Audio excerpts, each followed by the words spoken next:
एक simple WhatsApp message, एक छोटा सा यूपीआई लिंक और 5 मिनट में अकाउंट से 75,000 रुपये गायब। आज मैं आपको समझाऊंगा कि यूपीआई स्कैम कैसे काम करता है, कैसे 2 मिनट के अर्जेंसी में आपके सारे पैसे गायब हो जाते हैं और कैसे हम इससे सुरक्षित रह सकते हैं।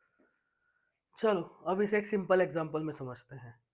जैसे कि आप एक किसी सेलर ग्रुप के पार्टिसिपेशन हो और आप उस पर चीज़ें सेल करते हो। एक बायर का आपके पास मैसेज आता है कि पेमेंट भेज रहा हूँ। तुरंत आपको एक यूपीआई लिंक रिसीव होता है और उसी यूपीआई लिंक पर आप क्लिक करते हैं जो बिल्कुल बैंक जैसा पेज खोलता है।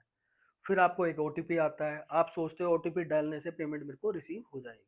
आप ओटीपी डालते हैं और 2 मिनट बाद आपका money debited. It's not credited, it's debited. तो इससे आप ये समझ सकते हैं कि कितना इजीली ये सब होता है कि आपको पता ही नहीं लगता। तो अब मैं आपको एक पूरी इसका सिनेरियो समझाऊंगा। उसके लिए मैं आपको एक बोर्ड पे लेकर चलूंगा जिसमें आपको एक पूरा ये एक सीक्वेंस समझाएंगे कैसे काम करते हैं। देखो, अब मैंने यहाँ पे आप लोगों के लिए एक सिंपल फ्लो चार्ट बनाया है जिससे मैं आपको समझाऊंगा कि ये स्कैम काम कैसे करता है। अब जैसे कि एक ये सिंपल फ्लो बनाया है मैंने। इसमें सबसे पहले हो गया विक्टिम। विक्टिम वो जिसके साथ स्कैम होता है। दूसरा है फेक पेमेंट लिंक, जो आपको एक लिंक रिसीव होता है यूपीआई का थ्रू स्कैमर। और तीसरा है फेक लॉगिन पेज, जिसमें जैसे ही आप स्कैम पे लिंक पे क्लिक करते हैं तुरंत एक लॉगिन पेज खुलता है जो बिल्कुल बैंक जैसा होता है। फिर एक आता है ओटीपी, जिसको ओटीपी आप डालते हैं और तुरंत मनी ट्रांसफर। ये सब क्या है? ये एक पूरा प्रोसेस है जिसको फॉलो करके स्कैम होते हैं। पर आपको ये समझना ज़रूरी है, जो ये साइकोलॉजी का यूज़ करते हैं पेमेंट रिसीव करने के लिए, उस पे काम करने की सबसे ज़्यादा ज़रूरत है कि कैसे ये लोग इस स्कैम पर काम करते हैं। अब जैसे मैं साइकोलॉजी बताता हूँ आपको। जो साइकोलॉजी ये लोग यूज़ करते हैं, पहला होता है ट्रस्ट।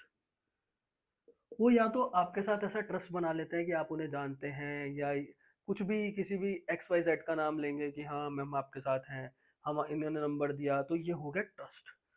दूसरा होता है अथॉरिटी, कि वो इस तरह से आपको अथॉरिटी दिखाते हैं कि हाँ ये हमने ही करा है, हम ही हैं और हम जेन्युइन पर्सन हैं, हम वो अथॉरिटी दे रहे हैं कि आपको पेमेंट रिसीव हो जाएगा। पर तीसरा जिससे हम सबसे ज़्यादा फंसते हैं वो है अर्जेंसी। वो ऐसी अर्जेंसी क्रिएट करते हैं कि अभी मैं आपको लिंक भेजो, जल्दी लिंक को रिसीव कीजिए, जल्दी ओटीपी डालिए, नहीं तो पेमेंट कैंसिल हो जाएगी। और इसी चीज में हम लोग आके फंस जाते हैं और हमारे साथ ये पूरा का पूरा स्कैम हो जाता है। तो तभी इसको नाम दिया गया है स्कैम। ये एक प्रोसेस के साथ चलता है जिसमें आप फंस जाते हैं। आप लोग ये समझिए कि आपके साथ स्कैमर करता क्या है। वो एक फेक पेमेंट कलेक्शन का लिंक भेजता है। आपको लगता है पैसा आ रहा है, पर विक्टिम का पैसा एक्चुअल में जा रहा होता है।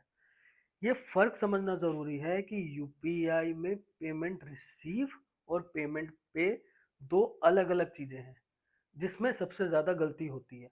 और चलिए मैं आपको एक बार फिर से बोर्ड पे समझाता हूँ कि इन दोनों में डिफरेंस क्या है, जिससे आप आगे से थोड़ा सा सतर्क, थोड़ा सा सावधान हो जाएं। चलो अब मैं आपको कुछ समझाता हूँ कि ये कुछ रूल्स हैं जिससे हम इन स्कैम से बच सकते हैं। अगर हम उस रूल्स को फॉलो करेंगे तो हमारे जो यूपीआई स्कैम्स होने के हमारे साथ चांसेस है वो काफ़ी कम हो जाएंगे। जिसमें कि रूल नंबर 1 है, जो बहुत इम्पोर्टेंट है, कि पैसा भेजने के लिए ओटीपी लगता है,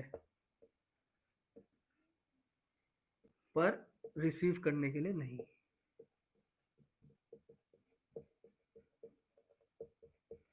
समझे? कि जब आप यूपीआई से पेमेंट करते हैं तभी ओटीपी लगता है, यूपीआई से पेमेंट लेने के लिए कोई ओटीपी नहीं लगता। अब समझाता हूँ दूसरा रूल नंबर 2। रूल नंबर 2 कहता है कोई भी यूपीआई लिंक अननोन उसको ओपन ही मत करें।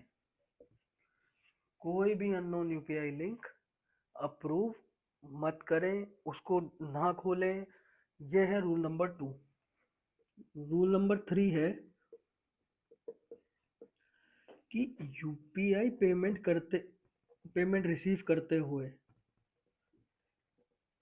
उसको अच्छे से चेक कर लें कि वो एक ट्रस्टेड साइट से है, उसके बाद उस कलेक्शन को अप्रूव करें, कि जिससे आपको पता हो कि मैंने देखभाल के अप्रूव करा है।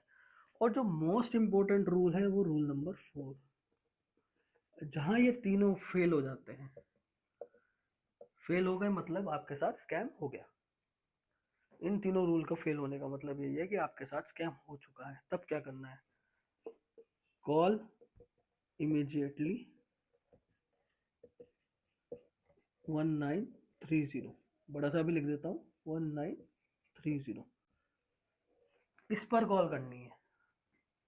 जब आप इस पर कॉल करेंगे तो आपका चांसेस है कि ये स्कैम आपका रुक जाए और आपके जो पैसे हैं वो भी रियम्बर्स होने के चांस ज़्यादा है। ये एज अ गवर्नमेंट नॉर्म्स, ये साइबर सिक्योरिटी का नंबर है, तो ये चीज़ उस चीज़ के लिए आपके लिए फ़ायदेमंद हो सकती है।